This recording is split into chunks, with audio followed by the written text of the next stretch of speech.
I used to want to save the world, to end war and bring peace to mankind. But then I glimpsed the darkness that lives within their light, and learned that inside every one of them, there will always be both. A choice each must make for themselves, something no hero will ever defeat. Bonjour et bienvenue au podcast Premier Visionnement. So you think you got what it takes? I'll tell you what I got. Your wife's pussy on my breast. Le but de ce podcast est de s'amuser tout en discutant d'un film ou d'une série de films. We all go a little mad sometimes. Il est important de prendre en note que si vous n'avez pas encore écouté le film à discuter aujourd'hui, je vais le spoiler complètement. You've just been erased. Bonne écoute. I have come here to chew bubblegum and kick ass. And I'm all out of bubblegum. Bienvenue à Themyscira. Aujourd'hui, nous parlons de Wonder Woman, sorti en 2017 et réalisé par Patty Jenkins, avec Gal Gadot, Chris Pine, Connie Nielsen, Robin Wright, Danny Huston et David Thewlis. Je suis Mathieu et moi aussi, j'ai déjà voulu sauver le monde. Alors, bienvenue dans cette rétrospective des films de DC. Aujourd'hui, on est rendu quand même avancé là, dans tout cet univers-là. On est rendu à l'épisode 27. Ça, c'est juste en officiel, si on veut, en genre ski live action. Il y a plusieurs bonus au travers là, que j'ai fait au courant du temps, là, dans les derniers mois, là, même la dernière année. Vous pouvez aller sur premiervisionnement.com, vous allez voir toute la rétrospective, tous les films là, que j'ai fait là, dans cette rétrospective-là. Là, il y en a beaucoup. Là. On parle des films là, de Batman là, des années 90. On parle de la créature du marais dans les années 80. Tous les films de Superman jusqu'au dernier film là, de Man of Steel, mais on commence avec le film de 1951 de Superman et le Mole Man. Puis ça aussi, dans cette rétrospective, on inclut d'autres films là, qui sont juste des one-off, si on peut dire comme terme. Des films comme La Femme Chat, Constantine, Jonah X, Watchmen. En tout cas, je veux dire, vous pouvez aller sur premiervisionnement.com puis vous allez voir toute la rétrospective, ainsi là, de plusieurs autres séries là, de films là, que j'ai fait là, au courant là, des 3 dernières années. Alors aujourd'hui, on est rendu au 4e film de ce qui est techniquement là, le New DCU, là, de l'univers là, qu'on connaît d'aujourd'hui, qui est plus comme une continuité, là, mais qui, en tout cas, qui était comme un peu là, remanié par la suite. Qu'on est revenu un petit peu comme ce qu'on était avant. Là, on va utiliser un peu là, des éléments aujourd'hui, mais on est revenu plus à des films solo puis tous des films à part. Mais le film d'aujourd'hui est construit comme un univers là, qui rejoint les 2 films là, ou les 3 films qu'on a parlé là, précédemment, dont le film de L'Homme d'Acier, Batman vs Superman ou V Superman. Et le film là, de l'Escadron Suicide. Le film d'aujourd'hui, c'est ça. Le développement de ce film-là va commencer à peu près en 1996, plus de 20 ans avant le film d'aujourd'hui. Ça faisait longtemps qu'on voulait faire un film de Wonder Woman.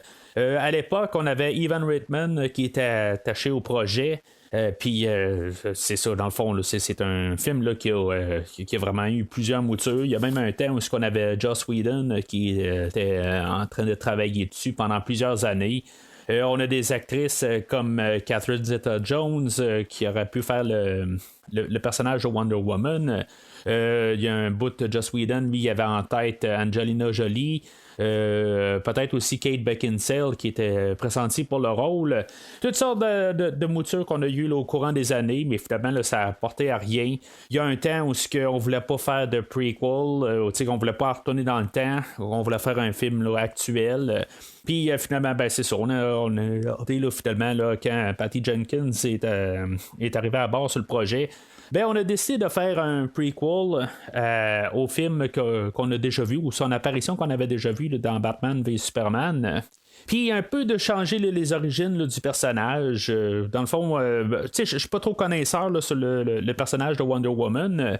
Je sais juste là, dans le fond là, un peu qu'est-ce qu'elle a de l'air de ça, mais j'ai jamais vraiment lu un comic de Wonder Woman, fait que je suis pas très très connaisseur sur le personnage, mais d'après ce que je peux voir, c'est que le personnage normalement est plus créé là, dans la Deuxième Guerre mondiale, et l'histoire d'aujourd'hui va se dérouler là, dans la Première Guerre mondiale. Un petit peu un changement de temps, si on veut, là, mais ça reste un peu sensiblement, là, un peu, ça reste toujours un ton de guerre. Mais moi, à mon avis, là, on a changé ça pour pas rentrer là, comme un peu là, comparé directement là, au film là, du Captain America, qui était sorti quand même une couple d'années avant, mais juste par principe un peu là, d'avoir quelque chose de différent un peu, là, qu'on soit pas là, dans les mêmes époques, puis que ça veut faire une référence directe.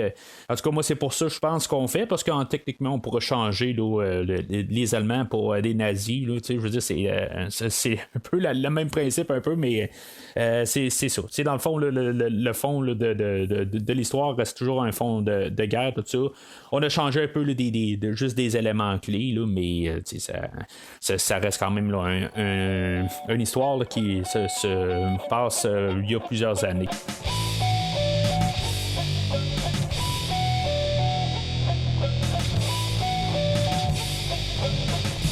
Alors, le film d'aujourd'hui, on va parler beaucoup de réalité, là, voir la réalité en face, de pas, je veux dire, de se cacher de la vérité, des affaires de même.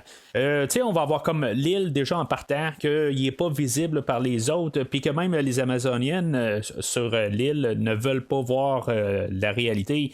Ça va être un peu aussi là, la reine ou la mère là, de Diana Prince, que elle veut pas montrer ou penser là, que Ares va revenir sur Terre, là, c'est toutes des choses là, qu'on va jouer beaucoup là, avec là, des choses là, qu'on veut pas voir la réalité comme que c'est exactement, puis dans le fond qu'éventuellement il va falloir faire face à la réalité. On va même avoir le personnage qui est joué par Chris Pine, Steve Trevor. Excusez, j'ai le Captain America un peu dans la tête. Ça se peut que des fois je dise Steve Rogers pendant le podcast aujourd'hui, puis que je m'en rende même pas compte.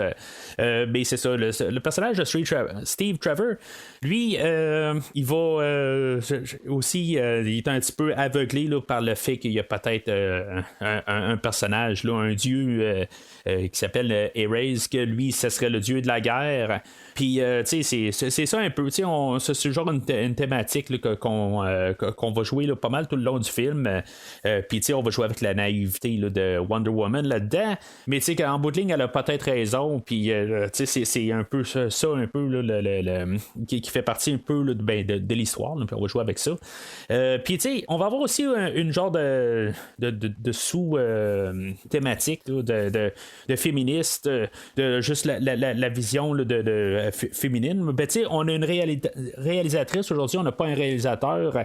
Contrairement au film là, de La Femme Chat, qui avait essayé là, d'être féministe, en tout cas, on avait parlé un peu que ça pouvait être un film qui était pour la femme, puis essayer d'être pro-femme, mais c'était un réalisateur, un homme qui réalisait le film, puis en tout cas, je veux dire, c'était un peu sa vision de la chose.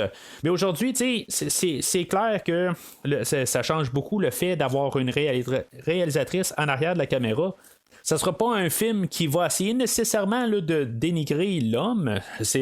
Mais il va comme être d'un côté plus peut-être pro-femme ou quelque chose de même. Là, mais on va parler comme que Wonder Woman, elle doit aller là, dans le pays de l'homme, puis de toutes ses influences. Puis on met plus l'emphase sur l'homme, puis dans le fond, là, les mauvaises influences que ça fait. Puis il y a même une place où on croit pas en la femme carrément. Il y a un bout où Wonder Woman arrive là, en face là, des conseillers là, de l'armée, là, les hauts généraux, tout ça. Puis dans le fond, ils s'en foutent carrément parce que c'est une femme tout simplement. Mais c'est toutes des idées là, qu'on veut travailler avec. Mais je trouve que c'est quand même bien apporté. C'est organique à l'histoire.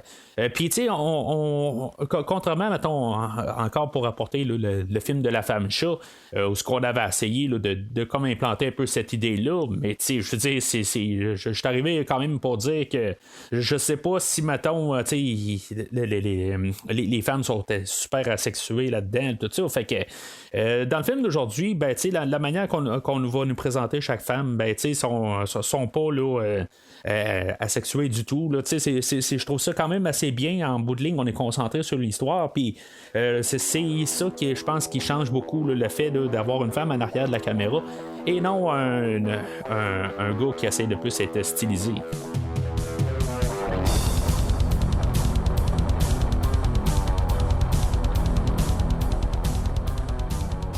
Alors, le film ouvre dans un temps présent, là, probablement plus en 2017, là, fait une couple d'années, mais en tout cas, je veux dire, c'est le présent de ce temps-là là, du film.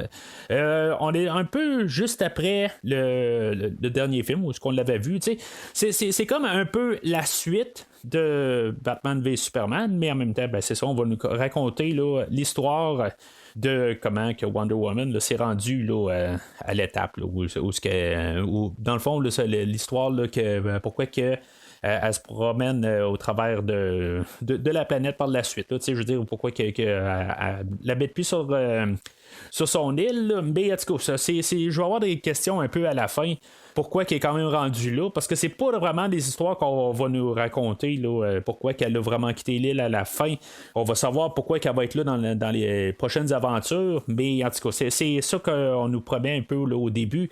Là, on va avoir tout de suite en partant, juste pour vraiment nous dire qu'on est tout de suite après Batman v Superman, elle va recevoir là, des entreprises Wayne.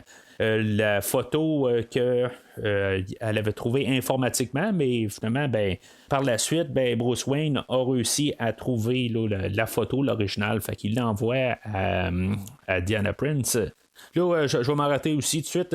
Diana Prince, je sais que c'est pas nécessairement son nom. Là. En tout cas, on va nous parler là, pendant le film. Là, que je pense que c'est juste. Elle vient pour dire Diana, princesse de Themyscira. Puis finalement, le personnage là, de Steve Trevor va la couper puis il va dire elle s'appelle Diana Prince pour simplifier les choses. Je pense que tout simplement là, c'est en tout cas, pendant le podcast je vais dire Diana Prince et je vais dire Wonder Woman selon le cas tout ça là, je veux juste vous rappeler là, que c'est juste le même personnage. Je fais juste aussi rappeler que le film a été filmé dans la post-production de Batman v Superman. Fait que, tu sais, il y a des choses qui pouvaient déjà travailler dessus. Tu sais, le film, il a été filmé après, là, Batman v Superman, mais, tu sais, comme la photo du début, elle va revenir dans le film de Batman v Superman. Fait que, tu sais, c'est des choses là, qui pouvaient, comme, tout de suite s'emprunter là, pour faire là, des idées dans le film là, de Batman v Superman, puis qu'aujourd'hui, on peut montrer un peu là, la provenance là, de ces choses-là. Je crois que ça va quand même avoir aidé là, à Gal Gadot, l'interprète là, de Wonder Woman, d'avoir quand même fait l'autre film avant. C'était un rapide, là, on a peut-être genre 10 minutes là, en tout et partout. Rassemblé là, de Gal Gadot là, dans le film là, de Batman v Superman. Là, on va l'élaborer un peu. Je dirais que sur Batman v Superman, elle a de l'air à comme être plus à plus s'amuser que le film d'aujourd'hui, mais on est dans le temps tout ça, c'est pas exactement là, le même personnage là, où ce qui est rendu dans sa vie, là, on en retourne en arrière. Mais je trouve que quand même là, d'avoir choisi elle pour le personnage pour l'interpréter, je trouve que c'était quand même un bon choix. Ouais, personnellement, je l'avais pas vraiment vu ailleurs là, quand elle est apparue là, dans Wonder Woman. Elle a joué là, dans un Rapide et Dangereux, puis je m'étais même pas rendu compte là, que c'était la même fille. Là, je les ai toutes vues, là, les Rapides et Dangereux, là, à part peut-être le dernier. Puis je veux dire, je les avais toutes vues en rapide, dangereusement rapidement, ou je sais pas trop, là, j'essaie de faire un jeu de mots puis qui marche pas. Ben, j'avais essayé là, de toutes les écouter là, en quelques semaines. Il y a une certaine époque, fait que tout est comme pogné dans un tapon, puis je m'étais pas rendu compte vraiment du casting. Fait que pour moi, c'était comme une nouvelle actrice là, rendue là. La seule chose que je vais dire, puis c'est pas nécessairement un commentaire négatif sur l'actrice, mais une chose que j'ai remarqué beaucoup, parce que je sais que les Américains sont très pointilleux sur les accents, puis l'anglais en tant que tel. Puis, tu sais, normalement, quand on vient en dehors, des choses que j'ai remarquées là, au cours des années, que je veux dire, son accent, là, elle n'a pas un accent américain, puis pas du tout, puis elle n'a pas un accent en anglais. En tout cas, ça sonne pas du tout comme ça, là, elle casse vraiment son anglais. Puis j'ai comme assez surpris qu'on a choisi une actrice, justement, qui ne parlait pas, qui n'était pas au moins anglaise ou américaine pour faire le rôle, qui fait que la raison pourquoi je suis surpris, que souvent, c'est ça, sont très pointilleux, puis qu'ils n'aiment pas ça, parce que des fois, ils ont de la misère à comprendre. Je vais mettre ça un peu en autre contexte, que nous, on parle français au Québec, puis quand on arrive en France, ben le français n'est pas exactement pareil, puis des fois, on a juste de la misère à comprendre. Pourtant, on parle le même langage, mais avec certaines, une tonalité différente. Tu sais, puis que ce soit plusieurs parties là, au Québec, que ce soit au Lac-Saint-Jean ou n'importe où, tu sais, on a des accents un peu différents, puis des fois, ben, ça nous griche dans les oreilles, puis des fois, on a de la misère à comprendre le langage. Pourtant, on parle tous le même français à la base, mais on a un peu de la misère. Ben, tu sais, c'est un peu ça aussi que des fois, là, j'écoute des Américains parler, puis quand ils parlent là, sur mettons, un film ou quelque chose d'autre qui vient d'ailleurs, ben, des fois, ils ont de la misère à comprendre l'anglais quand même, tu sais, puis pourtant, c'est en anglais, là. Tu sais, je fais juste nous remettre un peu en contexte aussi, là, avec notre français. Mais c'est ça, je suis quand même surpris qu'on a décidé d'apporter une actrice là, qui parle qui est pas en tout cas, qui parle pas clairement pas là, qui est pas née en anglais, puis comme actrice principale, puis que même moi je veux dire que je comprends assez bien l'anglais, j'ai eu de la misère une couple de fois, puis une chose que j'avais les sous-titres à certains endroits, parce que des fois là j'ai trouvé ça un petit peu spécial comme écoute, mais tu sais, justement de peut-être avoir quelqu'un qui n'est pas exactement anglais ou américaine, ça rajoute un peu le fait qu'elle connaît plusieurs langages. Plus tard, là, une histoire, ça va avoir rapport avec l'histoire plus tard dans le film. Puis, ça rajoute la crédibilité en bout de ligne. Qu'elle connaît tellement de langages qu'en bout de ligne, c'est à peu près parfaite dans tous les langages. Tout ça. Fait que ça rajoute la crédibilité. Puis, à quelque part, j'ai pas de problème là-dessus. Là. C'était juste une remarque que je devais faire quand j'ai écouté le film. Là. Puis, c'est bien rare parce que normalement, peut-être parce que justement, de l'extérieur, c'est plus facile. On se rend pas compte nécessairement les accents anglais puis les accents américains. Puis, tout d'un coup, il y a un accent qui vient un peu d'ailleurs, puis qui est cassé. Puis là, oups, j'ai un petit peu plus de misère à suivre. Mais si vous écoutez le film en français, vous n'avez pas ce problème-là, là, mais je devais juste faire la remarque. Mais c'est pas quelque chose que je trouve contre le film, justement. C'est peut-être justement un côté positif sur le film, en tout cas, qui rajoute la crédibilité. Puis quelque part, c'est pas la fin du monde, en quelque part. Là, si, mettons, il y a quelque chose qui est mal compris, tu peux mettre les sous-titres ou justement rembobiner un petit peu. Fait que c'est ça, on a vraiment juste un petit bout juste pour nous dire qu'on est à la suite là, de Batman v Superman. Puis après ça, on en retourne dans le temps tout de suite, puis on a une histoire chronologique. T'sais, on jouera pas vraiment là, avec le présent et le passé tout au long du film. C'est vraiment juste une histoire là, pour boucler là, l'histoire. Puis c'est correct là, en bout de ligne, là, j'ai pas vraiment de problème avec ça. Alors, on va retourner dans le temps, ce qui va être probablement là, au tournant là, du 19e siècle, là, quand Diana était bien jeune. Puis, on va voir un peu là, toute son enfance. Qu'en bout de ligne, sa mère ne voulait pas qu'elle devienne guerrière, puis comme toutes les Amazoniennes. Puis, Diana, quelque part, elle veut quand même... elle veut être entraînée, puis elle est entraînée secrètement. Puis éventuellement, ben, sa mère, elle s'en rend compte, puis après ça, ben, elle va demander là, à Antilope, qui est sa chef de garde, quelque chose de même, qui l'entraîne, qui va l'entraîner là, au maximum, puis qu'elle va devenir comme une super guerrière par la suite. Là, on va dire, dans le fond, qu'elle n'a pas de père, puis, dans le fond, elle a été créée là, de pâte à modeler. Je sais pas si c'est comme une genre là, on utilise ça figurativement, là. Mais c'est ça. Quelque part, on va apprendre là, que son père, c'est Zeus, dans le fond, puis ben, sa mère, on la connaît, là, mais en tout cas, c'est ça. Je pense que c'est un peu une forme là, de métaphore, là. Mais c'est, en tout cas, elle devient comme l'élu un peu. Je sais pas trop comment placer ça. Mais honnêtement, c'est ça. Si elle vient d'un dieu quelque part. On a peut-être un peu un genre de parallèle avec l'histoire là, de Superman. Avec le film d'aujourd'hui. Puis même Patty Jenkins, elle va dire là, qu'elle a été influencée là, par le film de Richard Donner de 1978. Puis il y a même quelques petites scènes là, que je vais parler là, un peu plus tard, qui sont peut-être des clins d'œil au film là, de 78. Mais c'est ça, en bout de ligne, on a pas mal toute l'histoire là, de l'enfance de Diana. On s'attarde pas trop là-dessus, dans le fond, on a une histoire en genre 15 minutes, puis je trouve ça quand même correct. C'est pas long, puis l'histoire à l'avance. Puis en même temps, ben, on va avoir l'histoire de Zeus, puis son gars Arès, puis toute la guerre, puis avec la position là, du peuple amazonien, puis tout ça, je veux dire, je trouve que il y a un bon montage, puis le fait là, de le faire en genre de tableau. Je trouve que c'était une très bonne idée que Jenkins a eu de faire ça de même au lieu là, de revoir les acteurs. Puis, à quelque part, ben, on met pas les acteurs parce qu'on veut garder la révélation pour la fin. Que c'est qui RS finalement. Là, on veut pas y montrer la face. Puis, c'est peut-être pour ça qu'on a fait ça. Mais l'autre côté, je trouve que juste le côté visuel d'avoir fait comme les peintures, tout ça, ben, je trouve que ça l'interprète pas, ça donne pas comme une idée définitive du personnage de Zeus. Puis, c'est plus un tableau, puis plus une idée. Puis ça fait.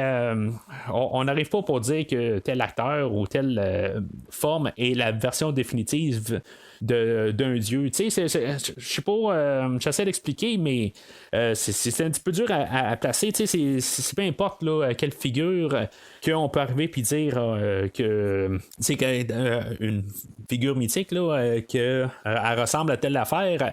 Ben ça laisse comme à l'interprétation en faisant un tableau. Ça met pas une manière physique puis définitive à ça, parce qu'on pourrait arriver puis voir Zeus dans Wonder Woman 84 puis que ce soit une totale autre forme, puis ça va marcher pareil parce que là c'est une peinture qu'on vient de nous montrer.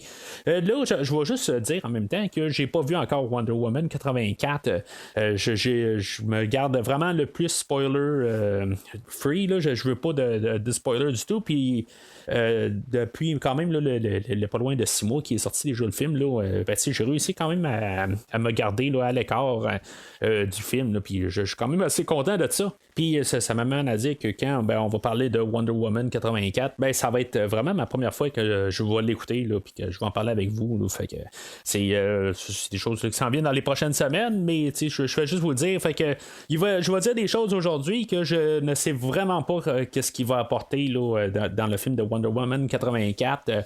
Je sais juste que c'est pas mal le même réalisateur qui est en arrière de la caméra, fait que il peut avoir des continuités puis des choses qui reviennent, puis en tout cas on en parlera quand on parlera de Wonder Woman 84, mais c'est ça, fait que à 15 minutes du film, c'est là qu'on a l'introduction là, du personnage de Steve Trevor qui est interprété par Chris Pine qui est le nouveau Captain Kirk à mes yeux. C'est sûr que je le connaissais pas avant, puis Comme vous savez, je suis un fan là, de Star Trek. Puis c'est ça, c'est lui qui fait le Captain Kirk dans les 3 derniers films ou dans le reboot ou la réimagination là, de Star Trek. On peut l'appeler là, dans pas mal le sens que vous voulez, là, mais c'est là que je connais l'acteur. Le choix que ce soit lui aujourd'hui, tu sais, j'ai pas trop de problèmes contre l'acteur. Je pense pas que c'est un grand acteur. Je veux dire, tu sais, sur le film d'aujourd'hui, il va pas nuire au film, mais tu sais, ça sera pas comme un atout au film. Tu sais, il va pas, ça va être pas mal la tête d'affiche avec Wonder Woman aujourd'hui. Ça va être pas mal là, les 2 acteurs qui vont mener tout le film aujourd'hui. Mais, tu sais, je trouve pas que nécessairement, là, que je veux pas dire qu'on n'a pas choisi le bon acteur pour le film aujourd'hui, que tu sais, quelqu'un aurait pu faire mieux. Mais je pense que techniquement, là, en fait, de qu'est-ce qu'on voulait apporter, il est correct, mais si, mettons, on avait apporté quelqu'un d'autre. Ça aurait pas nécessairement. Ça aurait pu vraiment être. Ça aurait pu être pire, c'est sûr. Puis, ou ça aurait pu être mieux aussi. Je pense qu'on a juste trouvé un acteur qui est correct pour le rôle, mais il apporte rien là, de spécial. J'ai pas. À la fin, là, quand il va se sacrifier, là, j'ai pas. Ça me fait rien là, rendu là. Fait que peut-être que c'était pas le bon choix au final. Là, mais il me dérange pas tout le long. Les moments, là, l'interaction qu'il y a avec Gal Gadot, j'ai pas de problème avec. Je trouve que la chimie est quand même assez bien. Mais je pense que c'est pas là, nécessairement là, l'acteur là, qui soutient le film. Là. Contrairement peut-être là, dans Star Trek, où c'était quand même bien qu'est-ce qu'il avait fait là, pour le Captain Kirk. J'étais quand même capable là, d'embarquer. Mais en tout cas, dans le film d'aujourd'hui, je sais pas. J'ai pas de misère avec, mais je pense qu'on aurait pu avoir quelque chose d'autre. Mais encore là, c'est un film qui s'appelle Wonder Woman et non Wonder Woman et Steve Trevor. Fait que c'est un peu la nuance qu'il faut faire. Mais c'est ça. Fait que on a l'introduction là, de ce personnage-là qui arrive en avion. Ça se passe tout de suite après que Wonder Woman a comme un peu découvert la force là, de ses pouvoirs. Elle était tellement entraînée, puis que finalement, elle est comme en manière, elle est comme sans défense, puis finalement, elle fait un move. Puis je pense pas que elle savait en bout de ligne. Je pense que c'est plus quelque chose là, qu'elle a extériorisé. Puis, il faut juste comme voir ça, parce que ça va être comme oublié, là, elle met ses bracelets collés, là, puis ça fait comme une genre d'explosion, là, puis ça repousse tout le monde. Puis ça va revenir juste à la fin du film. Je veux dire, on peut savoir que ça existe là, comme pouvoir, puis elle va pas l'utiliser là, du tout du film, là, ça va être juste à la fin là, totale, qu'elle va comme embrasser là, tous ses pouvoirs là, en tout cas. Fait que Steve arrive dans un avion, puis il crash dans l'eau, puis Wonder Woman, elle va courir, elle va aller secourir là, dans l'eau. Puis, dans le fond, tout ça va comme amener le restant du film. Là, ça va être comme l'élément déclencheur. C'est pas qu'elle sauve, parce qu'en bout de ligne, même si elle l'aurait pas sauvé, les Allemands l'auraient quand même poursuivi, puis ils seraient tombés là, sur l'île. Fait que le sauver ou pas le sauver, ça changeait absolument rien. Puis, je pense que c'est important. Cette petite nuance-là. Tu sais, si maintenant ça aurait été comme ça aurait été Diana qui aurait enclenché ça, que même si elle l'aurait laissé couler, que ça n'aurait rien changé là, en bout de ligne. Là, les Allemands auraient arrivé à l'île. Je pense que c'est une nuance là, qui est importante. C'est une chose qui va un peu... quand on a parlé de l'homme d'acier, qu'on a eu un peu ce dilemme-là, puis c'était du monde justement qui allait se noyer là, dans l'autobus, là, parce qu'on avait eu Kevin Costner là, qui faisait le père à Clark Kent, puis qui disait là, qu'il était comme pas sûr là, si mettons on avait comme placé un peu l'idée que peut-être qu'on aurait dû laisser couler l'autobus pour pas donner là, l'identité à Clark Kent, on a un peu genre un remaniement de cette séquence-là dans le film aujourd'hui. Ça n'aurait absolument rien changé. Puis c'est pas un film là, qui va jouer encore sur la double identité. C'est quelque chose, je pense, qu'on veut essayer de faire là, dans la nouvelle univers. C'est que il n'y a pas vraiment là, de double identité. Tout le monde est assez clair là, ou transparent avec les personnages. Là. Quelque chose que peut-être là, qu'on va pouvoir plus travailler là, dans la suite là, de 84. Ou qu'est-ce qui s'est passé là, avec le personnage de Wonder Woman, là, elle a une double identité. Peut-être à date, on a Clark Kent qui avait essayé de faire une double identité, mais on n'a jamais travaillé là, le fait qu'il y ait Clark Kent et Superman, les deux ensemble. C'est plus quelque chose qu'on avait essayé de travailler là, dans les anciens univers. Oui, ils sont pour techniquement là, pour pas que tout le monde sache que c'est qui Clark Kent dans sa vie privée, excusez. Mais c'est ça que je pense qu'on veut plus vraiment aller là, sur ce terrain-là. Puis c'est quand même correct, à quelque part, je pense que ça a été épluché en masse là, dans tous les films de super-héros là, dans les 50 dernières années. Puis c'est sûr, je veux dire, ça vient tout le temps qu'en bout de ligne, les deux personnages doivent comme un peu ils rentrent en conflit là, la vie personnelle à Clark Kent rentre en conflit avec la figure de Superman là, à quelque part, puis tout le temps c'est un peu tout le temps l'histoire du super-héros, mais aujourd'hui c'est un peu comme un peu les deux en un là, comme qu'on avait vu là, avec l'homme d'acier. Alors, elle, c'est ça, elle va aller sauver Steve Trevor, que lui, on va savoir son histoire, que en bout de ligne, là, il sauve là, des Allemands. Pas longtemps avant, probablement quelques minutes avant, il avait volé un livret là, de notes. C'est là qu'on va avoir comme l'introduction là, du personnage là, de Ludendorff et le docteur Poison, qui est le docteur Marou. Puis, tu sais, que les autres, dans le fond, ils font des expérimentations pour faire un gaz mortel. Et Steve Trevor, lui, il travaille là, pour le service secret britannique. Puis c'est ça, dans le fond, il voit un peu qu'est-ce qui s'est passé là. Puis dans le fond, il a volé le carnet de notes. Puis je veux dire, c'est juste une chose technique, là, mais probablement que quand il l'a volé, le chose, il a réussi à le sceller quelque part dans un ziploc parce que je veux dire, c'est écrit à main. Puis en tout cas, l'encre n'a pas.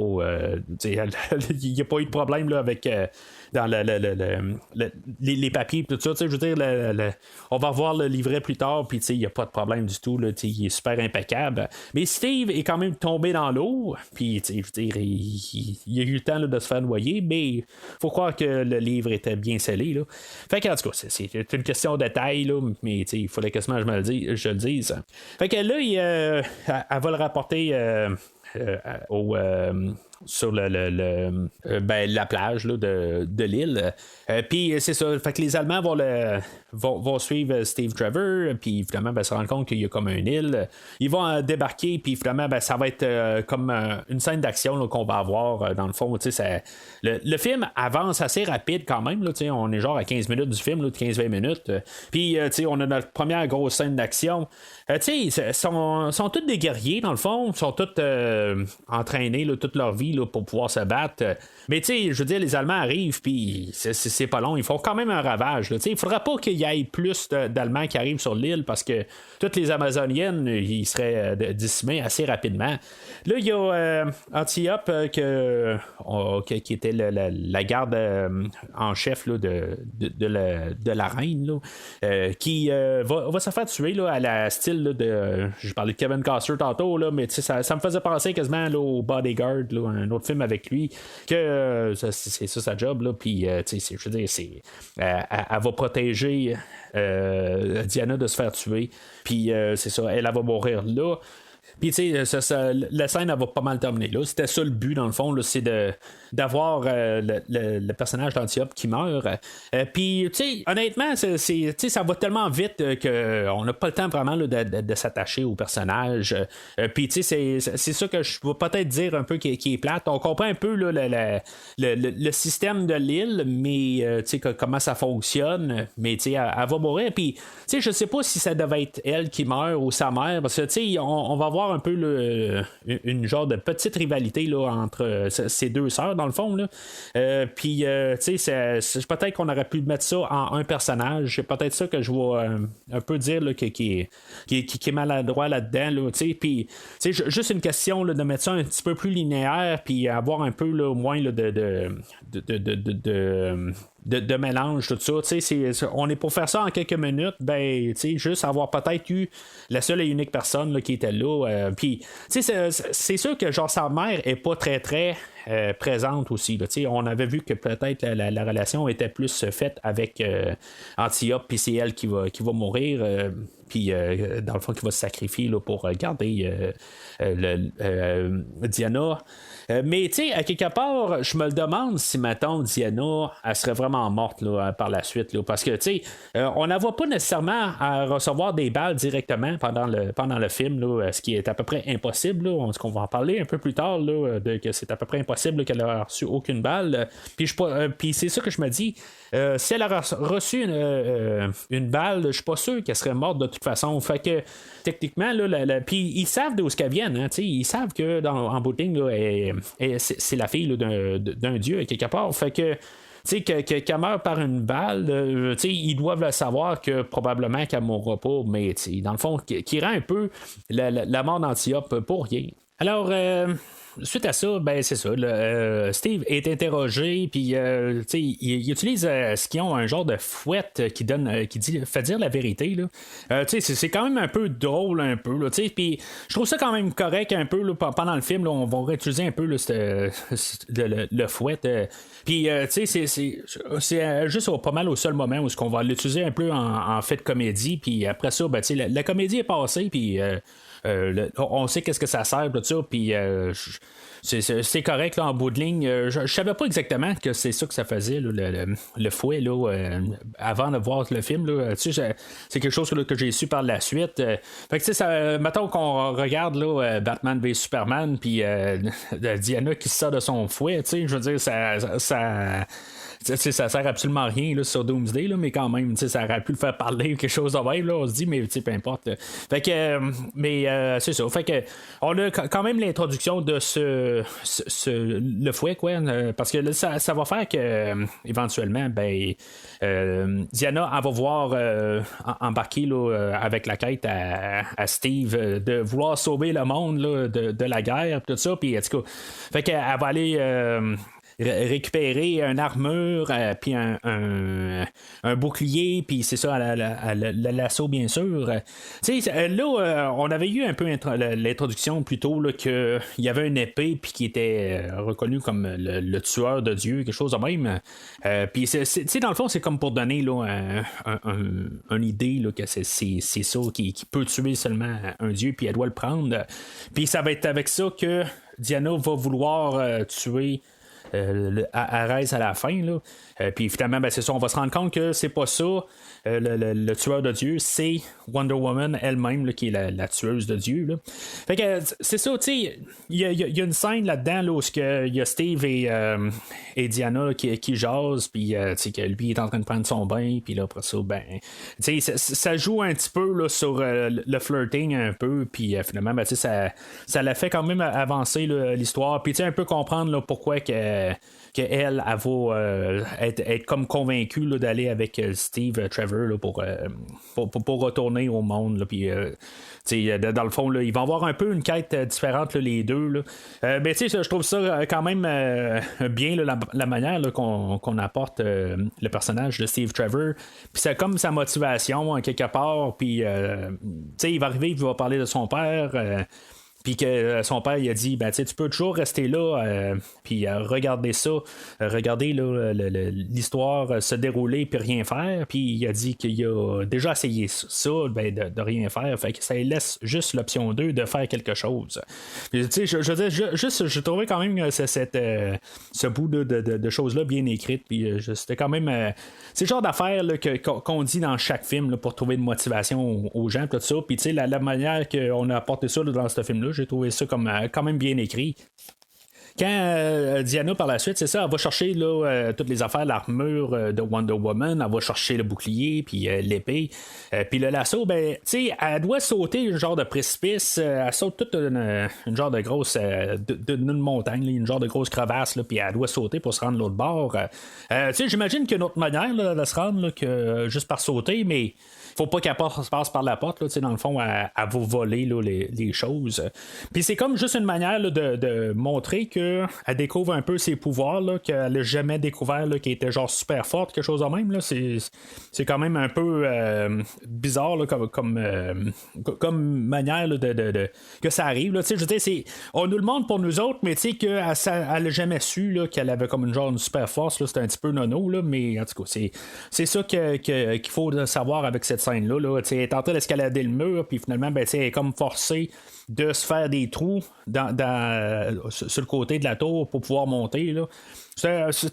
Honnêtement, là, je trouve ça un petit peu. Je trippe pas là-dessus là, en bout de ligne. Là. Je trouve pas que c'est logique comme point d'histoire que ça se déroule de même. T'sais, la fille, elle va sauter, tout ça, elle va peut-être risquer de se tuer à quelque part, puis à quelque part, elle aurait pu peut-être juste essayer d'escalader le mur par en bas, tout ça. Me semble que ça aurait été plus une logique, mais en tout cas, c'est ça, elle s'asseye, puis là, comme par hasard, elle découvre qu'elle a des pouvoirs, je sais pas, c'était pas. Je sais pas, peut-être qu'elle savait déjà, mais qu'elle essayait, je sais pas exactement là, qu'est-ce qui passait par la tête. Je comprends qu'à quelque part, on est en 2017, puis on a la technologie pour pouvoir faire des affaires spectaculaires, puis ça paraît pas trop, l'informatique commence à mieux paraître à l'écran. On voit moins là, que Gal Gadot est informatique ou que c'est un fond vert puis qu'on a juste superimposé à l'image, tout ça. C'est des choses là, que plus on avance dans la rétrospective, plus qu'on voit quand même que les effets en général sont mieux. Je dirais aujourd'hui que le film est quand même bien. Est-ce qu'il est mieux que Batman v Superman? Là, j'en ai parlé dans le fond, là, que le rendu informatique de ce film-là en général est so-so. Puis le film aujourd'hui va paraître mieux. Il y a des choses qui sont un petit peu bizarres des fois. Mais en gros, là, je trouve que c'est un film là, qui paraît très bien, là, qui est bien filmé, puis que les couleurs sont riches quand même, puis tout ça. Puis tu sais, visuellement, là, il est quand même, il est pas époustouflant, mais il est mieux que Batman v Superman, point de vue visuel. C'est sûr que peut-être là, dans les 4 films, je dirais que le film de l'Escadron Suicide est probablement là, le plus visuellement attrayant. Mais en tout cas, même si j'ai donné un verre de mémoire, ben je dirais pas là, nécessairement là, que c'est le meilleur film là, de les films qu'on couvre là, dans les 4 là, de l'univers de DCU, là, mais en tout cas, vous pouvez retourner en arrière et écouter là, qu'est-ce que j'ai à dire sur l'Escadron Suicide. Alors, ils vont se sauver dans la nuit, là, ils vont se sauver tout de suite après, là, Diana et Steve, là, en pensant là, que personne ne va s'en rendre compte. Finalement, ben, la reine, elle sort, puis finalement, ben, elle sait que peu importe que si elle essaie d'en retenir Diana, ben Diana va partir pareil. Fait que, tu sais, ils partent les deux en bateau, puis tu sais, il y a comme une petite scène là, sur le bateau qui est quand même un peu... ben, c'est quand même un peu longue, tout ça, mais c'est pour voir un peu la dynamique. Là, on a essayé de nous placer un peu là, que Steve, naturellement, il est attiré envers Gal Gadot, mais c'est un peu pour placer la naïveté à Diana là-dedans. Puis, je trouve que c'est quand même bien fait un peu. On avait joué un peu avec cette idée-là quand Steve Trevor il sortait du bain. Puis, dans le fond, là, on joue un petit peu là, sur des idées sexuelles, mais de la manière là, que c'est apporté, je trouve ça quand même assez bien, tout ça. Puis, ça fait de la comédie. Puis, en bout de ligne, là, on tombe pas trop dans le roman savon. Puis, c'est ça qui pourrait être épeurant un peu là, dans ce genre de film-là, que à quelque part, ben, c'est sûr que Diana Prince est la principale, tout ça, puis qu'à quelque part, on veut pas que ce soit la femme en détresse, puis la femme typique. Puis, juste que, à quelque part, part, ben, on établit quand même le malaise du personnage de Steve Trevor. C'est ça qui est un peu là, qui va être un peu la comédie là-dedans, là, puis pas nécessairement le côté sexuel là-dedans. Là, fait que c'est sûr que ça me fait un peu penser là-dedans, c'est que il y a un bout où ce que peut-être Diana Prince ça va être vu un peu comme peut-être trop naïve, puis peut-être un peu enfantin, puis tu sais que même Steve il va être il va la garder et il va dire ben t'es pas peut-être qu'il y a quelque chose là, que t'as pas compris là-dedans tout ça. Fait que on peut se demander quasiment là, si mettons si mettons il pourrait penser que Diana est peut-être défaillante un peu ou quelque chose de même là puis en tout cas, c'est quelque chose là, que on pourrait. Je ne veux pas aller trop là, dans le côté sombre de tout ça là-dedans, là, mais je me dis, si mettons là, elle a un petit retard, quelque chose de même, là, c'est peut-être pas le terrain là, qui devrait aller là, les deux personnages. C'est sûr qu'à quelque part plus loin, ben, on sait qu'elle non plus, là, elle n'a pas une petite défaillance, tout ça. Ça, on le sait, mais elle a juste une croyance, tout ça, puis que Steve a une autre croyance là, de notre côté, mais il croit vraiment pas au Dieu tout ça puis ces choses-là. Là, dans le fond, le personnage de Steve Trevor est comme notre point de vue. Là, avec lui, ben on comprend que ces personnages-là n'existent pas. Jusqu'au jour qu'on a une fille qui rentre dans notre vie, ou si vous êtes une fille, ben, un homme qui rentre dans votre vie, puis qui tout d'un coup qui commence à parler de Dieu, puis qu'on dit bon ben ok, peut-être qu'il y a quelque chose qui cloche dans sa tête, jusqu'au jour qu'il y a justement un Dieu qui se pointe chez eux pour comme prouver que finalement, ben peut-être que la personne a raison. Fait que c'est des choses qu'on pourrait débattre là, bien longtemps. Là. Alors, on arrive à Londres, puis c'est là qu'on a l'introduction là, du personnage là, de Etta Candy, qui est la secrétaire à Steve Trevor. Je sais pas, tu sais, ce personnage-là, si, mettons, elle existe là, dans la version bande dessinée là, de Wonder Woman. Là. Mais tu sais, quelque part, d'après moi, oui, là, je pense pas là, qu'on a fait ça pour rien. C'est là où peut-être qu'on va aller chercher aussi là, l'alter ego là, de Diana Prince, où qu'elle va être habillée en normal. Là, en normal. Là, c'est une version civile, si on veut. Puis qu'on va aller chercher vraiment le nom là, de Diana Prince. Là. C'est comme un peu créer là, le personnage, là, puis tout son alter ego, puis qu'est-ce qui doit être. Puis je pense que c'est sûr que je ne connais pas la bande dessinée, comme j'ai dit. Mais à quelque part, je pense que tout est apporté assez organiquement là, à l'histoire. Ça n'a pas l'air trop à sonner comme on coche des idées que, bon, ben finalement, mais il faut amener là, l'alter ego de Wonder Woman. Puis c'est toutes des choses là, qui sont quand même bien incorporées là, dans l'histoire. Puis c'est ça que j'aime au final, là, que même après ça, elle s'habille, puis elle a un certain accoutrement, tout ça.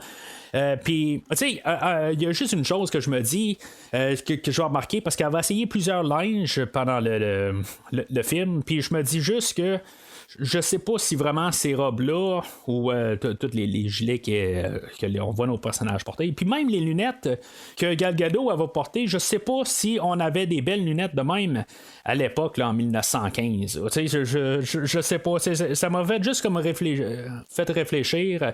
La technologie n'était pas aussi fine que ça à l'époque. Mais pour un film de 2017, je pense pas qu'on aurait voulu avoir des choses un petit peu plus gros grotesques un peu, là, puis plus de base. Là, en tout cas, peut-être là, que ça existait, là, je le sais pas. Là, peut-être qu'il y avait des choses plus modernes, ou si mettons tu dépensais un peu plus, ben peut-être là, que tu pouvais avoir des choses là, qui paraissaient aussi bien que ça. Là. Mais j'en doute. J'ai un gros doute, honnêtement.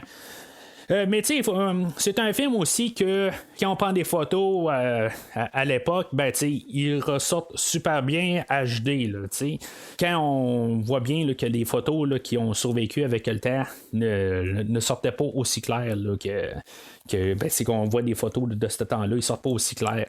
Peut-être que ils ont mis un petit peu, ils ont rebaissé un peu le focus un petit peu, là, mais quand on voit là, des photos là, de nos arrière-grands-pères et arrière-grand-mères, tout ça, on voit bien là, qu'on est on est loin là, de les portraits qu'ils réussissent à prendre là, très clean là, de les photos. Là. Mais en tout cas. Alors, une fois qu'elle s'est habillée en civil, là, en guillemets, là, Steve et Diana continuent leur chemin là, en s'en allant là, vers le conseil des agents secrets, puis tout en tout cas les hauts placés, puis les genres de conseils. En tout cas, je pense qu'on va avoir comme une genre d'hommage à Superman 78, là, que j'en parlais tantôt. C'est surtout spécifiquement là, la scène d'aujourd'hui, en ce moment, là, où ils vont arriver dans une ruelle, puis je pense que ça commence de la même manière. Là, ça fait quand même pas loin d'un an, là, dans le fond, que j'ai couvert Superman 78. Je me rappelle pas le détail exact de la scène, mais il me semble que ça sort justement avec un fusil qui sort sur le côté, là, sur le coin d'un édifice. Puis on a juste un voleur dans le film de 78 là, qui agresse Clark et Lois Lane. Puis Superman là, ou Clark va attraper là, la balle là, du bandit. Puis dans le fond, c'est juste quelque chose là, de rapide là, dans le film de 78. Là, on va comme l'avoir pris la même idée de base, puis on va juste l'avoir exagéré. Mais on va avoir comme on va savoir que Steve Trevor, il sait c'est qui. Wonder Woman, tout ça, là, c'est juste recontextualisé, mais ça donne un peu la même idée comme scène, à quelque part. Peut-être que si, mettons, on peut regarder ça comme alternative, qu'on a pris juste l'idée de la base dans la petite ruelle, puis voir juste les petits bandits de rue, là, on a les bandits qui se font ramasser, finalement, là, peut-être plus... spectaculaire comparé là, à Superman 78, qui était pas de mauvaise chose non plus. Là. Je suis pas en train de vouloir dénigrer là, Superman 78 du tout. Là. Mais je veux dire, on a juste rejoué la même idée, mais on l'a recontextualisé dans Wonder Woman aujourd'hui. Fait que c'est ça, ils partent de là, puis tu sais, c'est comme une petite scène rapide là, pour la ruelle, puis tu sais, c'est le fun à voir un peu, tu sais, qu'il y a juste quelque chose, un petit peu d'action, puis un peu là, qu'on peut voir un peu les pouvoirs, puis c'est là qu'on va voir aussi les bracelets aussi là, à Wonder Woman, là, qui sont genre par balle, là. Puis tu sais, dans le fond, ils ont du pouvoir là-dedans, là, mais tu sais, ça va venir pas mal plus à la fin du film, là. Ils vont se ramasser au conseil, puis c'est là qu'on va voir aussi l'introduction là, du personnage de Sir Patrick Morgan. Le personnage est joué par David Thewlis, que j'ai déjà parlé là, dans Basic Instinct numéro 2 l'été passé, mais en tout cas, je crois que l'acteur n'est pas vraiment reconnu pour ce film-là. À l'époque, il était reconnu, je pense, où il venait juste de jouer là, dans les films là, de Harry Potter, que j'ai pas vu en totalité. Là, fait que, tu sais, en bout de ligne, je crois que ça me disait quelque chose que j'ai vu l'acteur, mais pas plus. Ce qui va un peu... peut-être que si j'aurais vu plus les Harry Potter, puis ça aurait peut-être plus fait un déclic au film là, aujourd'hui, que finalement, le personnage allait être révélé à être le personnage de RS. Mais là, c'est ça, tu sais, je trouve que à quelque part, le personnage apparaîtra pas tant que ça dans le film, puis finalement, quand RS va être révélé à la fin, je parle à la première fois que j'ai vu le film là, en 2017 au cinéma. J'ai pas fait le déclic que c'était ce personnage-là. Là. J'ai comme fait comme ok, oui, ce personnage-là. Puis ça m'a pris comme peut-être 2 minutes pour dire oui, c'est ok, c'est beau, c'est lui le personnage. C'est quelque chose là, que je pense qu'il aurait fallu qu'il soit un petit peu mieux géré. Là. Que je retourne à la première fois, là, à cette heure, c'est beau que je le vois apparaître à l'écran. Là, je me rappelle tout du film. Parce que tout le long du film, là, on avait eu là, en parallèle, on voit Lindendorf et le personnage là, du docteur Marou qui font les expériences, puis qu'ils vont ils vont voir même là, les conseils allemands, puis qu'ils veulent faire peut-être un armistice, tout ça, puis finalement ils vont tuer tous les générales, puis tout ça, il y a le personnage de Ludendorff là, joué par Danny Houston, il est comme monté là, à être le personnage de RS, c'est que on veut essayer là, de nous montrer que c'est lui le grand méchant du film, vu que finalement ça va être le personnage de Sir Patrick Morgan. Je pense que quelque part, c'est comme j'ai dit, quand j'ai vu le film la première fois, j'ai comme pas tout à fait compris exactement c'était qui ce personnage-là. Puis je pense que je dois pas être le seul là, quelque part. Mettons on écoute le film la première fois, je pense que c'est comme un peu mal amené. peut-être que ce personnage-là devrait les suivre tout au long du film, puis pour peut-être un petit peu plus longtemps. Oui, il fait quelques petites apparitions un peu par-ci par-là, on le voit un peu là, par la suite tout le temps, mais il fait pas assez d'impact, je pense, pour quand il arrive à la fin, pour que ça donne l'impact que ça doit donner. Je pense que c'est quelque chose qui était un peu mal calculé là, pour le personnage. Alors c'est ça, fait que le personnage de Steve Trevor, c'est là qui amène le livre de formule, puis que là, il y a juste Wonder Woman qui est capable de lire le livre pour dire c'est quoi la formule finalement, là, qui comprennent que c'est une formule pour faire un gaz dévastateur. Dans le fond, on ne pourra pas prendre de masque pour se protéger, tout ça. Fait que c'est une arme qui est très dangereuse, une arme biologique, dans le fond, là, c'est un gaz. Puis c'est ça. Puis comme j'ai dit, on voit les scènes de Ludendorff et du Dr. Marou pendant ce temps-là.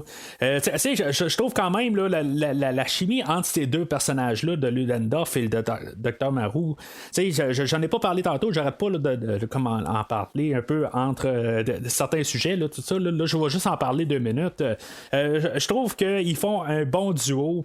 Même que la scène où ils vont tuer tous les généraux, ils arrivent puis ils lancent le gaz dans la salle, puis ils lancent un masque par la suite, comme tous les généraux vont comme essayer de se battre pour avoir le masque, mais en bout de ligne, le masque ne sert absolument à rien. C'est très machiavélique leur affaire. Puis je trouve que la chimie qu'ils ont entre les deux personnages, je trouve que vraiment là, c'est vraiment le fun. Je trouve qu'ils ressortent vraiment beaucoup là, pour le peu qu'on voit là, des deux, mais je trouve que la chimie des deux personnages est vraiment là, bien fait. Là. Je trouve que ce duo-là, c'est malheureux qu'on les enverra plus, mais on aurait un spin-off, quelque chose de même, un autre film avec eux autres, je trouve que ce serait le fun. Alors, Steve et Diana vont partir de là, finalement, du conseil là, britannique, là, parce que finalement, l'armée ne veut pas embarquer là-dedans, même si ils savent que l'armée, l'arme ou le gaz est destructeur, tout ça, puis ça pourrait être, ça pourrait le faire perdre encore plus d'avantages, mais ils décident qu'ils n'embarquent pas là-dedans.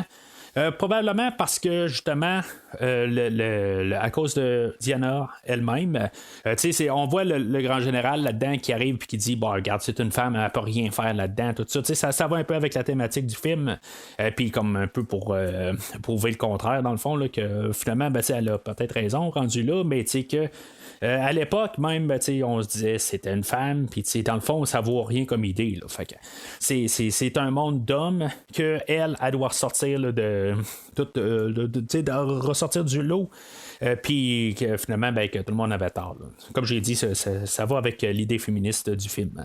C'est là qu'on va avoir l'introduction là, de nos personnages, là, de Samir et Charlie. Puis il va y avoir un genre de chef indien là, qui va se rajouter là, à leur troupe. Là, dans le fond, c'est comme notre gang. Parce que on pourrait comme pas croire nécessairement qu'il y a 2 personnes là, contre l'armée allemande qui pourrait, dans le fond, gagner. Ça, c'est ce que Steve veut nous faire croire en bout de ligne.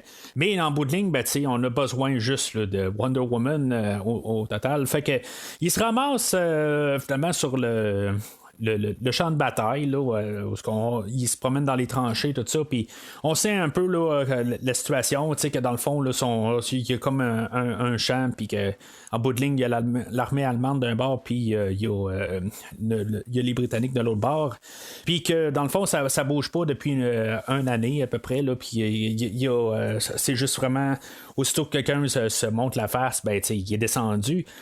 Puis là, on va avoir une scène là, qui va il va me faire beaucoup penser à la scène de l'homme d'acier dans Man of Steel, là, où on avait le personnage de Superman là, qui découvrait là, comme ses pouvoirs, tout ça.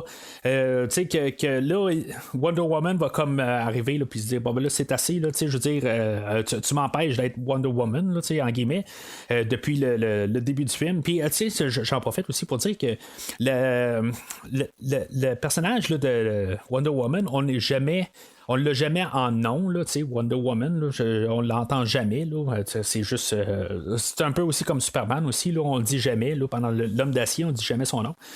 Puis on garde la tradition, en guillemets. Là. Mais c'est ça, honnêtement, c'est une des plus belles scènes du film. C'est peut-être la plus grosse scène d'action, mis à part la fin. Là. Où ce qu'elle va finalement là, sortir en armure, puis avoir tout attrapé tous les coups de mitraillette ou de fusils là, qui sont tirés là, envers eux autres.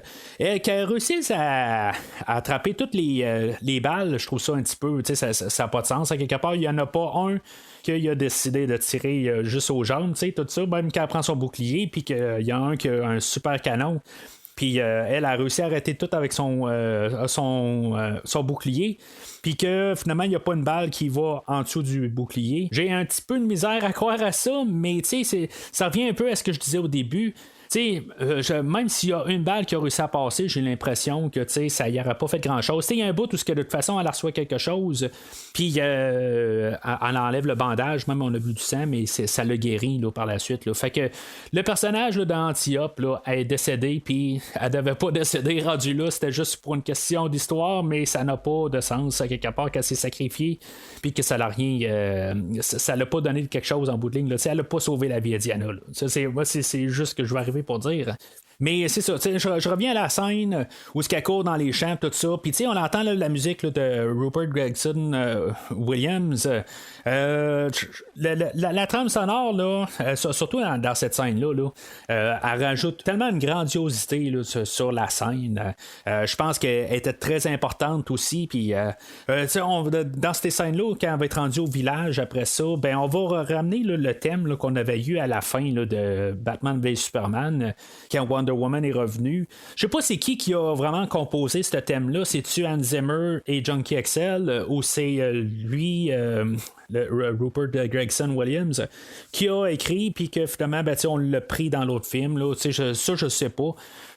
Probablement que, d'après ce que j'ai pu comprendre, c'est Hans Zimmer et John Kexel là, qui ont écrit le thème, là, mais en tout cas, on l'utilise pas beaucoup dans le film aujourd'hui, c'est peut-être pour ça que je vais dire ça. Là. Si maintenant ça aurait été Rupert qui l'aurait écrit, probablement qu'on aurait eu plus dans le film, là, mais là c'est plus qu'on emprunte le thème qui a été écrit par quelqu'un d'autre. Fait que normalement les compositeurs s'arrangent pour faire leur clin d'œil, mais après ça, ils écrivent tout le temps là, quelque chose qui est propre à eux autres, là, question de droit puis de royauté. Là.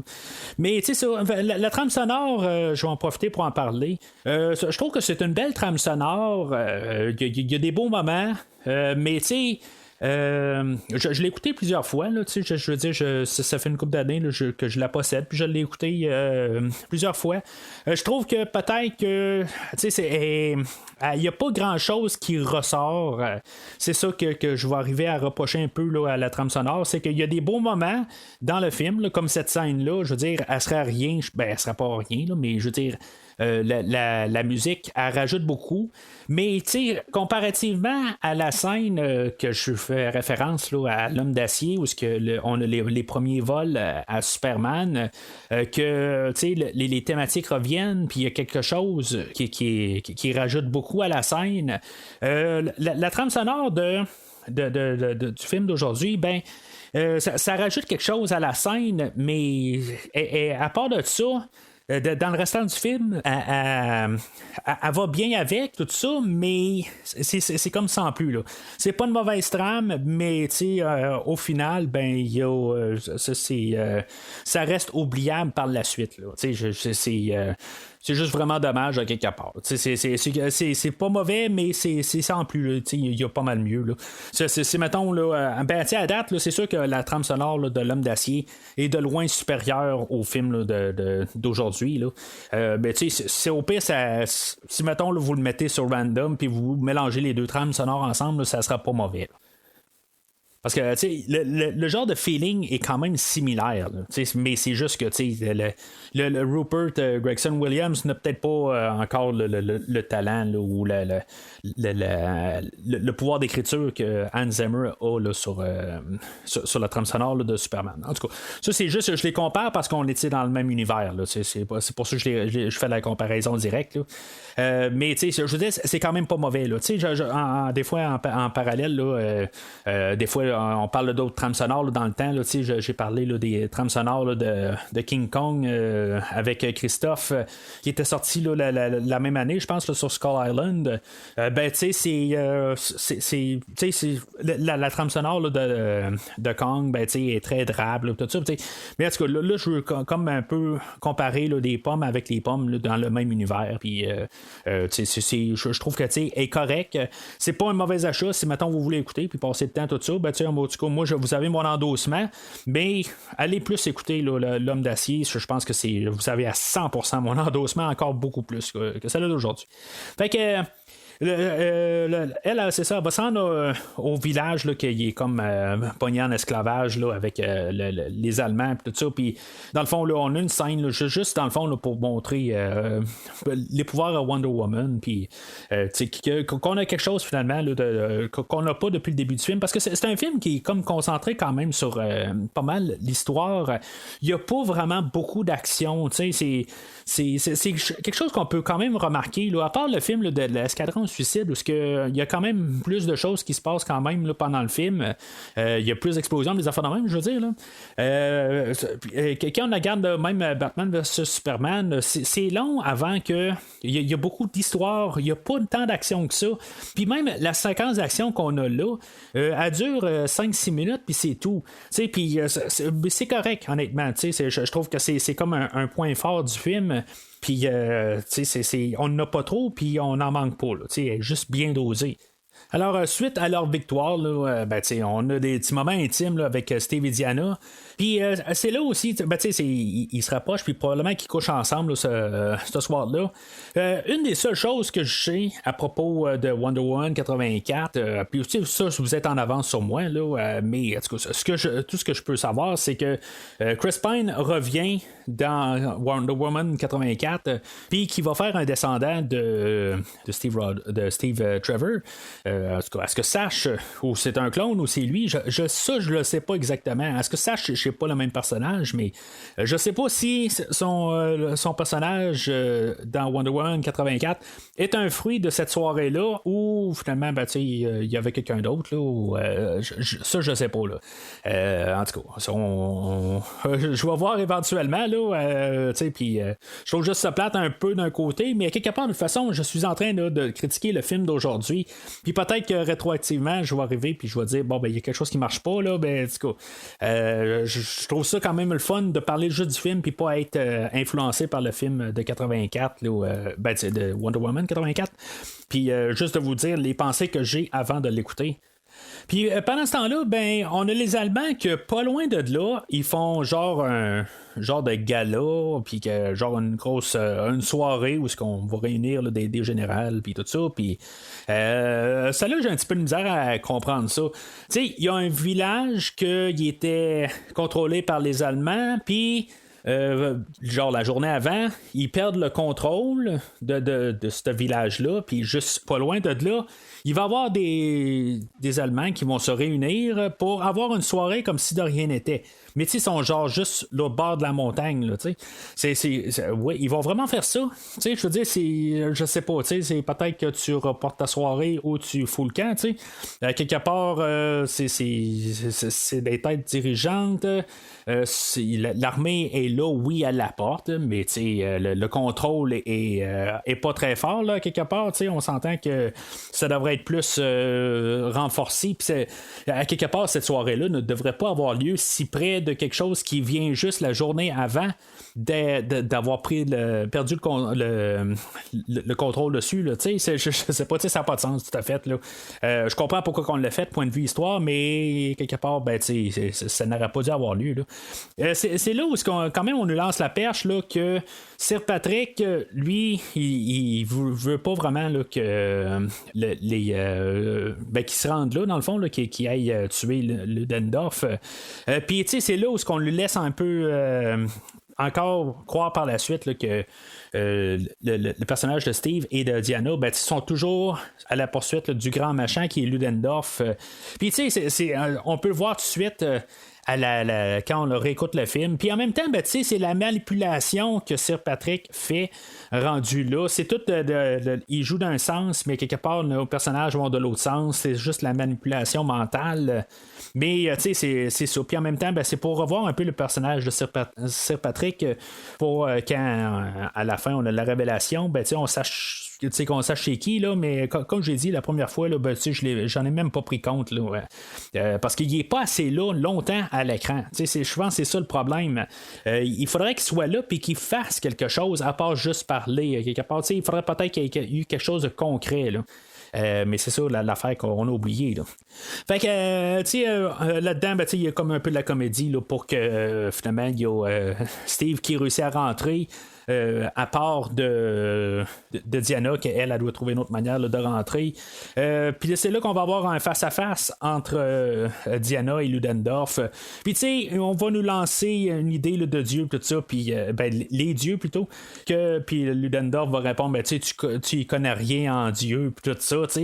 On va vraiment s'arranger là, pour que on sache que Ludendorff est Arès, là, c'est ça. À la fin, ça va être une tricherie ou quelque chose de même. Là, ça ne sera pas, mais tu sais, à quelque part, là, on a vraiment forcé, là, puis tu sais, à quelque part, là, tu sais, c'est juste parce que Diana Prince à la fin elle va avoir réussi là, à tuer Ludendorff là, c'est en bout de ligne là, que c'est Sir Patrick à quelque part là, pour avoir un peu la suite là, mais du coup, on va revenir à ça là, dans quelques minutes. Alors, c'est ça, après le face-à-face qu'on a entre les deux personnages, là, Ludendorff part de là, puis, tu sais, dans le fond, Diana, elle avait son épée qui était cachée dans sa robe, tout ça, puis c'est quand même bien parce que la robe, elle cache un peu l'épée, puis, tu sais, elle a de l'air à faire partie là, de son costume. C'est quand même assez bien, tu sais, tous les choix, c'est un choix artistique, tout ça, là, tu sais, mais je trouve que ça se mélange bien avec la robe qu'elle a. Mais c'est ça, tu sais, Ludendorff, après ça, puisque elle a été empêchée de tuer Ludendorff, Ludendorff, lui, dans le fond, c'est ça qu'il s'en allait faire. Il s'en allait lancer carrément une bombe de gaz sur le village là, qu'elle venait juste de sauver. C'est quand même un peu, tu sais, je pense qu'il faut avoir 2-3 écoutes sur le film pour essayer de comprendre ça, mais tu sais, c'est le village qu'on a vu qui a été sauvé il y a peut-être une 10-15 minutes, puis avec toute la scène, tout ça, tu sais, ce village-là, il vient d'être tué au complet là, avec le gaz de Ludendorff. Là. C'est pas très montré, c'est pas très montré explicitement, mais c'est ça, je veux dire, ce village-là, tout le monde est mort là, par la suite. Tu sais, c'est peut-être pour ça aussi qu'ils se disaient, on va avoir notre gala là, mais tu sais, finalement, on va tuer tout le village pareil. Là. Fait que, tu sais, ça va frapper fort Diana, puis dans le fond, elle va lui dire à Steve, là, tu m'as empêché là, de tuer Ludendorff, puis si je l'aurais tué, tout le massacre là, n'aurait pas eu lieu.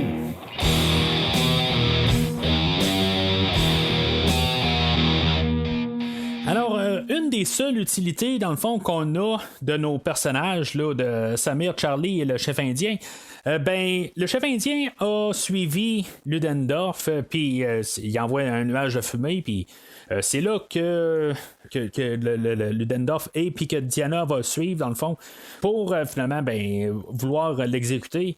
Puis tu sais je parle de Samir, Charlie et le chef comme s'ils ne sont rien là.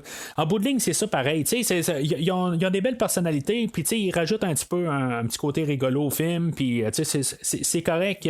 Mais en bout de ligne ils servent pas à grand chose. Puis même là, dans les dernières scènes ils servent à rien. Ils sont là pour aider Steve Trevor à arriver à l'avion, puis l'aider, mais ou l'accompagner, puis oui, ils vont le protéger, tout ça, mais ils servent pas à rien d'autre. C'est ça qui est un petit peu plate là-dessus. Là, en bout de ligne, on a des personnages, mais ils sont pas une nuisance. C'est ça aussi qu'il faut penser. C'est peut-être là, aussi là, des clins d'œil à des personnages là, dans les bandes dessinées. Là, c'est très possible aussi.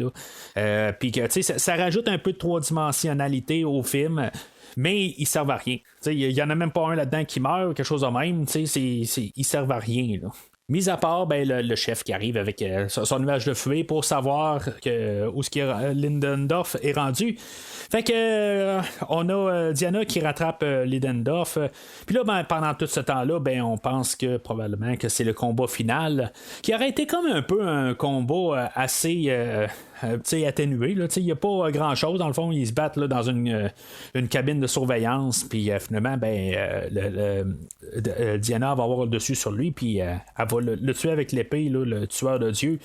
Puis là, c'est ça, elle va s'en retourner de bord, puis elle va, en pensant que tout arrêterait tout de suite automatique, la guerre allait finir là, mais elle voit que quand même, l'armée allemande est toujours en train de préparer des bombes pour pouvoir laisser ça tomber, je sais pas trop exactement, mais on voit que la guerre, elle continue quand même, puis elle n'est pas arrêtée sur le champ.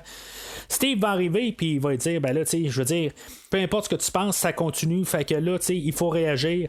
Diana, elle va rester sur place quelque part, elle va vraiment être figée par ça, je veux dire, dans le fond, c'est sa croyance aussi, là, il faut placer ça un peu là, dans son contexte, ça a l'air un petit peu nono, là, mais elle a toujours cru qu'en tuant RS, ça allait terminer là, puis là, elle est comme perdue là, pour un certain instant. Mais c'est là qu'on va avoir aussi la révélation que le personnage Sir Patrick, c'est lui, le fameux RS là, que Wonder Woman elle recherche là, depuis son enfance. Le combat va être comme en 3 parties. Dans le fond, là, on va avoir comme la forme humaine là, du personnage où il va juste être l'acteur qui va être là pour faire le combat, mais c'est plus un peu des effets, tout ça. Pendant ce temps-là, c'est ça, il y a Steve Trevor là, qui arrive pour essayer là, d'arrêter là, un avion là, qui a plein de bombes à bord, tout ça. Puis il y a une fois où Wonder Woman avait été sonnée par des explosions là, que RS il a envoyé. Il a envoyé quelques bombes, tout ça. Puis en tout cas, ça l'a sonné. Elle n'entendra pas exactement le discours là, de Steve. Là, qu'est-ce qu'il va y dire? Elle va comme s'en rappeler par la suite ou quelque chose de même. Là, ça va être un petit peu étrange. Là. Mais moi, je vais voir ça plus qu'elle va comprendre par la suite qu'est-ce qu'il veut dire parce qu'elle ne comprenait pas exactement qu'il va se sacrifier puis qu'il va se donner la vie, tout ça. On nous le censure pour nous, mais je pense qu'elle l'a entendu à quelque part, même s'il est sonné. Là, c'est juste un peu le temps qu'elle comprendre le sens. En tout cas, c'est la seule affaire que je peux voir qui va avoir du sens dans la finale parce que si maintenant on prend ça au sens littéral, tout d'un coup, elle entend quelque chose qui est déjà passé, puis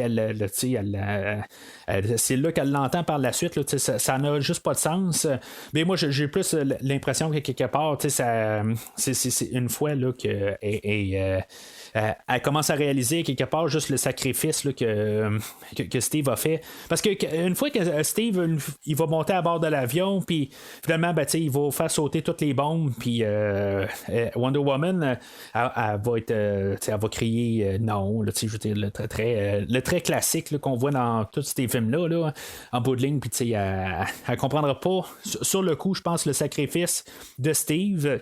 Mais c'est ça un peu que je pense qu'on devait faire rendu là. Là, sachant que le personnage revient dans le film là, de Wonder Woman 84, je peux comprendre quelque part pourquoi là, en bout de ligne, le personnage aurait été trop vieux tout simplement là, pour pouvoir vieillir puis se rendre en 1900 ou en 2017 là, ou 2019 ou 2020, peu importe quand est-ce que le 2 allait sortir. Mais on a trouvé une manière de le ramener. Là, là ça va être un descendant. Est-ce que sache? Je dis toujours est-ce que sache parce que j'ai lu des choses avant que le film sorte, puis par la suite, j'ai toujours essayé là, de me garder à l'écart là, du film là, autant que possible. Puis comme j'ai dit tantôt, je suis encore pas mal à l'écart, puis je suis quand même assez content de ça. Puis, comme j'ai dit tantôt, ben, tu sais, son sacrifice, même à l'époque, tout ça, puis, tu sais, que je savais pas exactement qu'il allait revenir dans le deuxième, sous quelle forme, tout ça, tu sais, c'est. Je me dis, ça me fait rien. C'est comme, je suis pas attristé à rien, tu sais, je me dis, ben, c'est plate qu'on le verra pas dans le deuxième, tout ça. Je pense que je vais mettre ça quand même sur le dos à Chris Pine, quelque part, qui m'a pas vendu un peu le charme ou quelque chose de même. Là. Je trouve juste ça plate à quelque part que ça me fait rien rendu là. Je trouve ça plate pour Wonder Woman, mais en bout de ligne, c'est. J'ai pas eu d'attachement au personnage, puis c'est vraiment dommage que, dans le fond, ce côté-là d'histoire tombe à plat. L'autre côté, ben c'est ça, on essaie de nous montrer là, la grosse fin spectaculaire avec RS. Puis tu sais, la fin d'un film de super-héros qu'on a là, depuis un certain temps là, avec les Avengers, tout ça, ben on a la grosse finale explosive que même si on regarde juste les films de DC qu'on vient de passer au travers, on a eu la fin de l'Homme d'acier avec Zod et Superman. On a eu avec Doomsday par la suite dans Batman v Superman. Et dans l'escadron suicide, ben on avait la sorcière, puis notre escadron suicide. Tu sais que c'est beau, c'est la finale de tout ça. Mais dans le film d'aujourd'hui, c'est un film qui est comme atténué. C'est pas un grand film. Là. C'est un film qui a toujours une réserve. Puis là, ben, à la fin, ben, on en met le paquet. Puis je trouve que ça fait juste comme débalancer le film. Puis ça fait dur à suivre. C'est sûr que ça fait peut-être 8 fois que je vois le film là, en globalité. Là. Puis tu sais, je sais à quoi m'attendre vers la fin. Mais c'est peut-être la première fois pour le podcast que je trouve pas ça trop dérangeant. Mais je veux dire, si maintenant il faut que ça prenne 1000 fois pour pas être dérangé par le film, il y a un problème. Fait que c'est ça que je vais arriver à dire, que je pense que la fin là, est très débalancée quelque part. On essaie de rajouter une fin qui ne colle pas avec le film. Là, on va avoir une finale là, qui fait très Mortal Kombat, là, jeu vidéo un peu, là, ou Injustice, là, si vous voulez, qui est la version DC là, de Mortal Kombat, là, qui est faite par les mêmes personnes qui font Mortal Kombat. Là. Ben, c'est ça, on a les deux personnes là, de Wonder Woman et Ares là, qui se battent.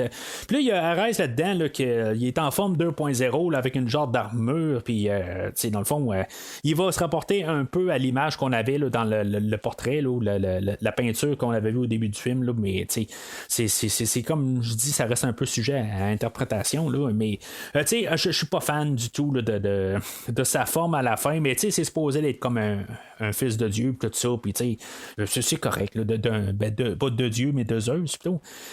Mais c'est ça, je sais pas, ça tombe à plat pareil, c'est pas horrible, mais c'est je sais pas, on aurait pu. Ça aurait fini, là, dans le fond, que Ludendorff aurait été à Reiss. On aurait peut-être pu arriver puis dire bon, ok, c'est pas grandiose, mais c'est ça que le film méritait. Là, à la fin, ben, on a quelque chose de trop grandiose, mais qui ne colle pas, quelque part. Je pense que on aurait peut-être pu mettre l'accent sur la mort de Steve Trevor, puis un peu remanier ça, mais là, avec toutes les grosses explosions, puis les transformations, tout ça. C'est quelque chose qu'on doit techniquement arriver avec, parce que elle parle tout le temps de Dieu, puis on a pas des dieux plutôt, puis de Zeus, puis tout ça, puis quelque part ben, on doit avoir quelque chose là, de grandiose à la fin. Mais je sais pas, dans le style visuel du film, j'ai de la misère à embarquer avec qu'est-ce qui se passe à la fin. Mais heureusement, c'est pas trop long, là, même si ça a paru plus long que c'était, là, je vous dirais. Là. C'est quand même toute une vingtaine de minutes, là, toutes ces séquences-là. Puis honnêtement, ben, c'est temps que ça termine là, éventuellement. La première partie du combat, où ce qu'on a Ares humain. Après ça, on a sa transformation.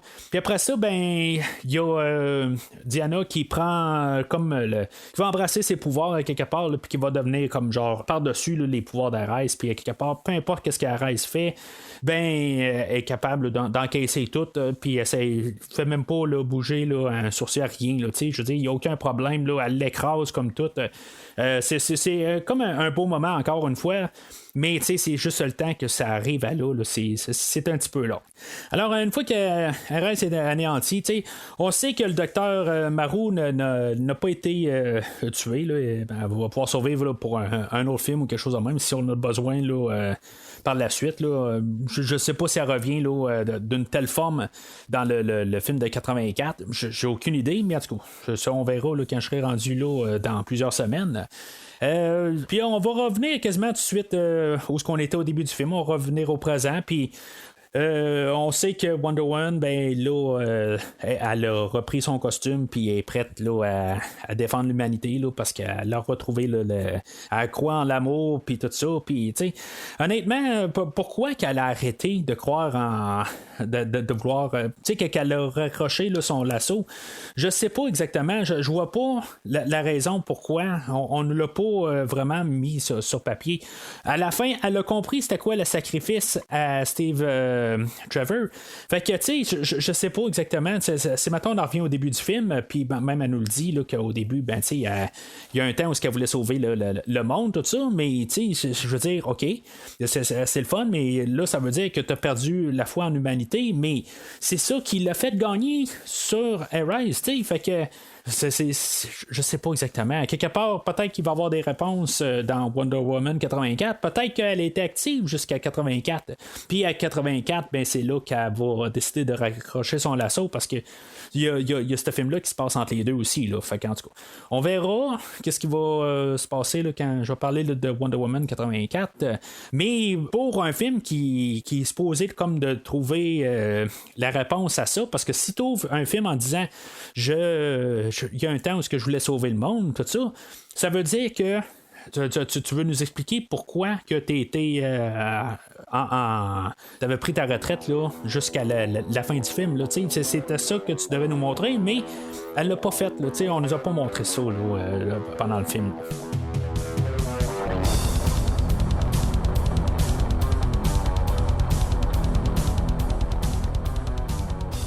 Alors, en conclusion, j'ai pas grand-chose à dire contre le film. Je veux dire, c'est un film qui se prend très bien. Il y a peut-être là, les 20 dernières minutes là, avec Ares là, que c'est comme, OK, là, on sait que c'est la routine un peu. C'est ça que je trouve un peu plate. Là. Mais jusqu'à l'arrivée là, jusqu'au champ de bataille, tout ça, je trouve que c'est un film qui est très solide. Il perd de la vitesse là, suite à ça, mais c'est pas flagrant là. C'est reste quand même un film là, qui peut être qui se prend bien. Ce qui est aussi important, c'est le ton aussi qui est quand même assez bien gardé tout le long du film. L'humour du film, parce que c'est un film qui est quand même d'un côté léger, même s'il tue tout un village là, vers la fin du film. C'est un film qui est quand même avec rempli d'humour un peu partout, mais ça vire pas au ridicule. C'est ça des fois que je trouve qui est plate dans certains films, c'est que des fois on s'arrange pour faire tout un scénario pour tomber à un gag. Puis je trouve qu'on a bien dosé ça dans le film d'aujourd'hui. Là. C'est vraiment tout rentre bien dosé. Juste assez. Puis tout est organique à l'histoire quand même. Si on doit faire, on fait un commentaire, mais c'est pas.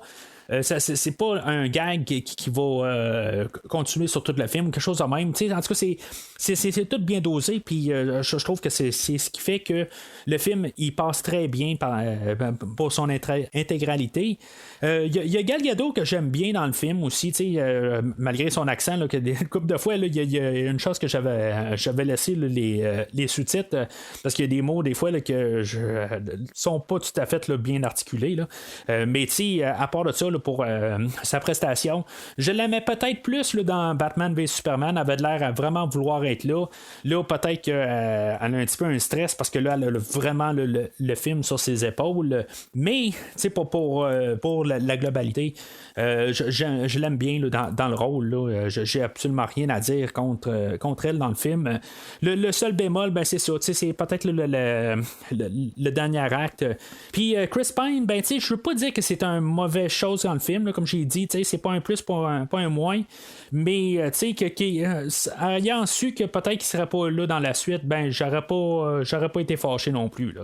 Mais en tout cas, on verra bien là, quand on parlera de Wonder Woman 84. Là, en tout cas, on en parlera de Chris Pine, mais c'est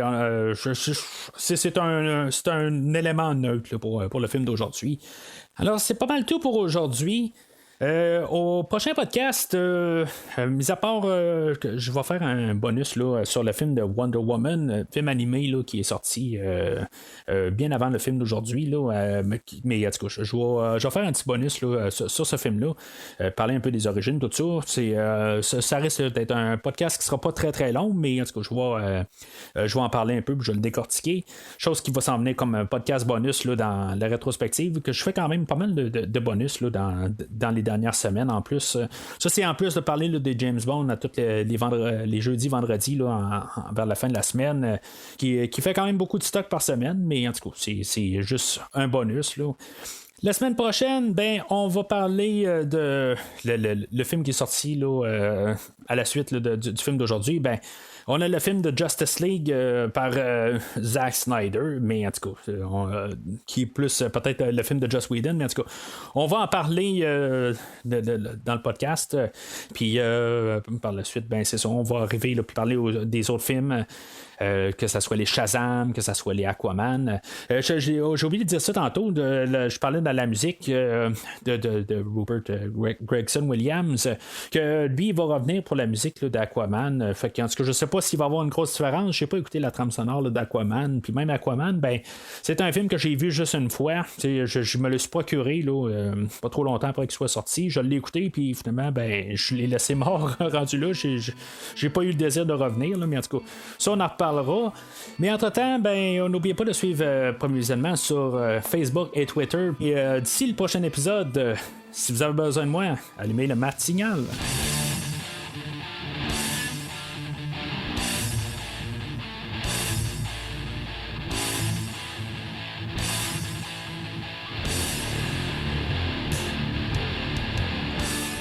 Merci d'avoir écouté cet épisode de Premier Visionnement. J'espère que vous vous êtes bien amusés. Revenez-nous prochainement pour un nouveau podcast sur un nouveau film. Les opinions qui se sont dites sont les miennes et ont pour but de mieux comprendre le film et ou trouver un sujet de discussion et non de servir comme version officielle ou définitive du film discuté ici.